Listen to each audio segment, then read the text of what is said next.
양소영 변호사의 상담소, 양담소를 찾아주신 여러분 환영합니다. 양소영입니다. 남편의 외도로 힘들어하던 친구가 어느 날 초소형 녹음기를 하나 가지고 나왔습니다. 친구는 불륜 증거를 잡기 위해 몰래 녹음기를 남편의 자동차 안에 설치하겠다는데요. 친구의 계획을 그대로 지켜봐도 될까요? 말리는 게 좋을까요? 법무법인 승인 양소영 변호사입니다. 말려야죠. 네. 친구의 사정이 딱하긴 하지만요. 자칫하면 배우자로부터 고소를 당하실 수 있습니다. 상대 배우자가 불륜 등으로 인해서 혼인관계 파탄의 책임이 있죠. 그렇지만 형사고소를 통해서 압박하고 이혼소송 진행을 방해를 할 수가 있습니다. 특히 배우자 불륜 증거를 확보하기에 배우자 몰래 녹음기를 설치하면요. 통신비밀보호법 위반에 해당합니다. 법원은 이럴 경우에 실제로 남편의 외도를 의심한 나머지 승용차에 녹음기를 설치해 남편과 지인의 전화 통화 내용을 몰래 녹음한 아내에게 통신비밀보호법 위반으로 집행유예를 선고했습니다. 그리고 배우자 몰래 녹음기를 설치한 행위에 대해서 예외 없이 통신비밀보호법 위반을 인정하고 있고요. 집행유예를 인정했다는 것은 실형을 인정했다는 겁니다. 그리고 거기에 대해서 집행을 유예했을 뿐 벌금형이 아닌 실형을 인정했다는 거고, 실형이 인정된다는 것은 매우 중한죄로 처벌하고 있다는 거니까요. 여기에 대해서 매우 쉽게 생각하시는 분들 많은데 유의하셔야 됩니다. 양담소에서 함께 나눠볼 법률 궁금증이 있으시다면 YTN 라디오 양소영 변호사의 상담소 홈페이지에 남겨주시면 됩니다. 화나고 답답하고 억울한 당신의 법률 고민 함께 풀어볼게요. 이희관 변호사님 나오셨습니다. 변호사님 안녕하세요. 안녕하세요. 법무법인 좌우 이희관 변호사입니다. 변호사님, 좌우가 무슨 뜻이에요? 가뭄의 단비라고요. 네. 성경에도 나오는 사연이 있습니다. 네, 정말 이름이 너무 좋네요. 자, 오늘 우리 이희관 변호사님과 함께 학교폭력에 대해서 얘기를 나눠보려고 합니다. 얼마 전 청와대 국민청원 게시판에요. 학교폭력과 관련해서 청소년법을 강화해달라는 청원이 올라왔습니다. 가해 학생에 대한 처벌이 너무 약하다는 건데요. 사실 여기에 대해서 이제 양론이 좀 있습니다. 네. 학교폭력 전담 변호사로서 변호사님의 입장이 조금 궁금한데 어떻게 보시나요? 맞습니다. 학교폭력이 점점 사회적 이슈가 되고 이에 대한 처벌에 대해서도 관심이 높은데요.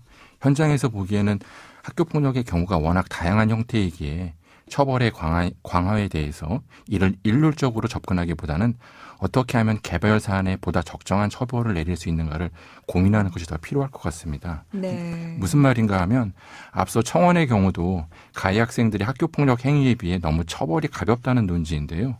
우리 학교폭력 예방법은 처벌의 기준을 제시하고 있습니다. 즉 학교폭력 행위의 고의성, 지속성, 심각성, 소위 고지심의 경중에 따라 처벌의 수위를 정합니다. 실무에서 보면 비록 미성년 학생의 경우라도 이를 엄하게 처벌해야 할 필요가 느껴지는 경우가 있는데요. 그 대표적인 것으로 집단 폭력을 행사한 경우에는 앞서 언급한 고의성이 큰 경우이고, 오랜 시간 동안 괴롭히거나 폭력을 행사한 것은 지속성이 큰 경우이며, 마지막으로 폭력의 결과가 미성년자가 행사한 것이라 볼 수 없을 만큼 중한 위해를 가져온 경우는 심각성이 큰 경우로 보아 보다 엄한 처분을 하고 있습니다. 그러니까 이제 요새 사실은 아이들이 이제 한 행위라고 보기에는, 어른도 하기에는 참으로 좀 잔인한 행동들이 많아서 이걸 청소년법으로 하기에는 문제가 있지 않냐고 해서 이런 강한 여론들이 많은데, 또 반대로 생각을 해보면 아이들이기 때문에 이것이 얼마나 문제이고 잘못된 것인지를 모르니 그래서 교육이 좀 필요한 것이 아니냐, 이런 여론이 있어서 참 어떻게 보면 어려운 주제인 것 같습니다, 변호사님. 네, 맞습니다. 자, 오늘 또 우리 사연 들으면서 얘기 나눠보도록 하겠습니다. 사연 만나볼게요. 저희 아이는 초등학교 5학년 남학생입니다. 지난해 학교 쉬는 시간에 운동장에서 축구를 하다가 친구 한 명이 수비를 한다면서 저희 아이를 뒤에서 끌어안고 생식기를 바지 위로 만지면서 놀리는 일이 있었습니다. 다른 친구들도 이 장면을 봤고요. 그 아이는 자신이 만진 것은 맞지만 민감한 부위로 옷 위를 살짝 스치듯 건드린 것이고 장난으로 그랬다는 겁니다. 하지만 초등학교 5학년인 저희 아이는 사춘기가 시작되었고 아무리 동성 친구가 장난으로 했어도 다른 친구들이 보는 앞에서 자신의 민감한 부위를 만지고 놀린 것을 아직도 수치스럽게 생각합니다. 이런 상황도 성추행에 해당될까요? 네. 사실 오늘 이제 사연은 굉장히 조금 민감한 내용이기는 하지만 사실 부모님들이 이런 내용을 아이들이 이렇게 공개해서 부모님에게 고민을 공유할 수 있도록 하는 것이 또 필요하기도 해서 오늘 한번 사연을 선정을 해봤는데요. 변호사님, 이런 경우에 어떻게 성추행으로 볼 수 있을까요? 예, 맞습니다. 성폭력은 상대방의 의사에 반하여 성을 매개로 가해지는 모든 폭력 행위로 성희롱, 성추행, 성폭행뿐만 아니라 개인의 성적 자기결정권을 침해하는 행위를 모두 포괄하는 행위이고 이는 이성간이건 동성간이건 동일합니다.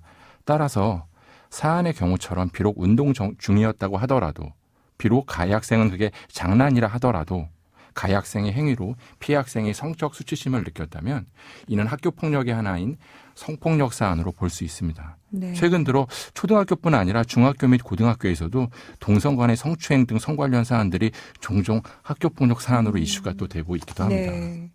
그러니까 이게 지금 사실은 얼마 전에 외교관 관련해서 성추행 사건에서도 발생을 했는데 일단은 이제 가해자라고 지목된 사람 입장에서는 뭐 본인은 그냥 굉장히 친하다는 표현을 하기 위해서 옛날에는 뭐 엉덩이도 툭 치고 뭐 어깨도 툭 치고 했으니 그런 표현일 수도 있겠다라고 이제 한 정치인이 얘기를 해서 굉장히 비난을 많이 받았지 않습니까? 네, 그렇습니다. 그래서 이제는 그러니까 동성이든 이성이든 간에 이러한 행위를 했을 때 상대방이 그 부분에 대해서 수치스럽게 생각했다면 이것은 성폭력, 성추행으로 볼 수 있다.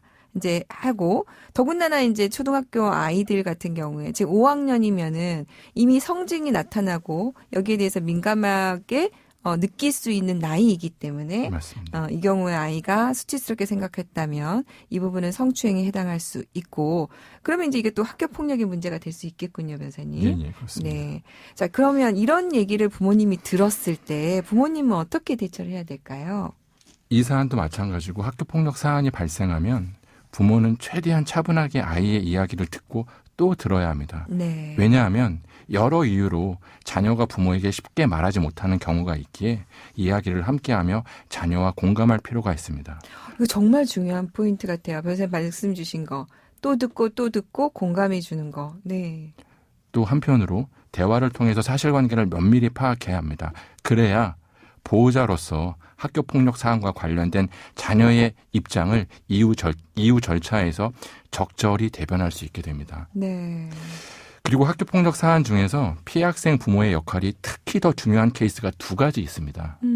무슨 말인가 하면 피해 학생이 부모만을 의지할 수밖에 없는 상황인데요. 부모 이외의 사람을 의지하기가 힘들다라는 거죠. 하나가 피해 학생이 압도적 힘의 차이로 학교폭력을 당하는 경우입니다. 네, 예를 네. 들어 집단으로 폭행을 당하는 경우가 대표적이고요.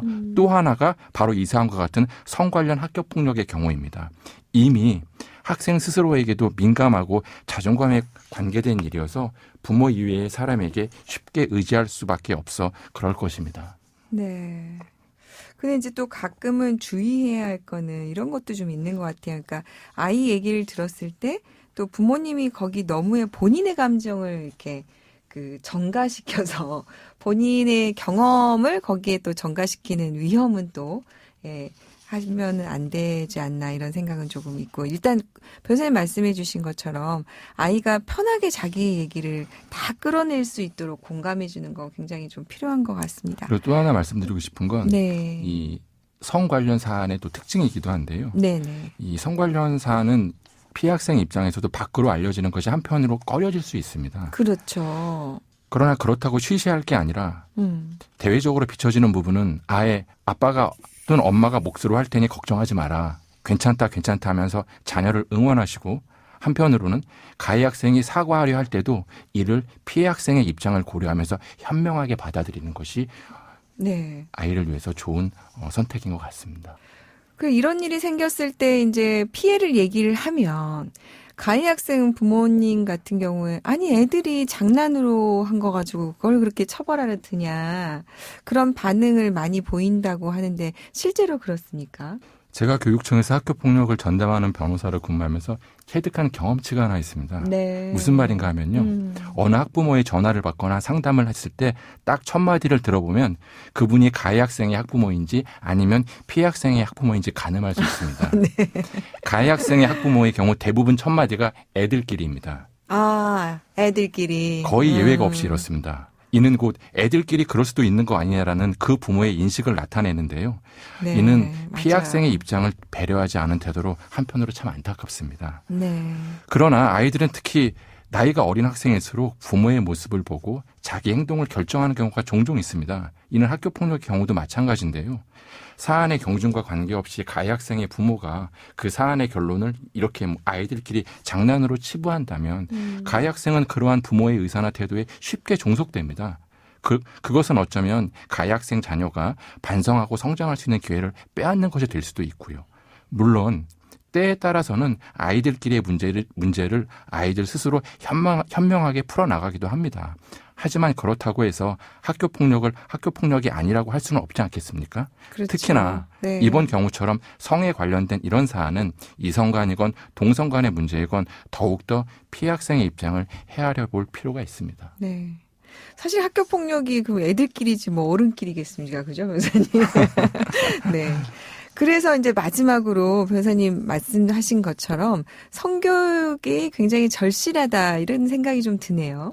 예, 맞습니다. 성에 대한 올바른 가치관과 성평등 의식을 함양하고 사소한 성적 장난이나 행동도 상대방에게 성폭력이 될 수 있다는 명확한 인식을 심어줄 필요가 있는데요. 다행히 교육당국이 이에 대한 문제를 인식하고 지속적인 정책적 관심을 가지고 있고 일선 학교에서도 성폭력 예방 교육을 시행하고 있습니다. 네. 오늘은 학교 폭력과 관련해서 특히 동성 간에 벌어진 그러니까 아주 예민한 부분인데요. 오늘 이희관 변호사님께서 친절하게 잘 설명해 주셔서 좋은 도움 된 것 같습니다. 변호사님 감사합니다. 예, 감사합니다. 양소영 변호사의 상담소 양담소는 내일 또 문을 엽니다. 끝곡 등려군의 원량대표 아적심 이희관 변호사님 신청곡입니다. 지금까지 양소영이었습니다.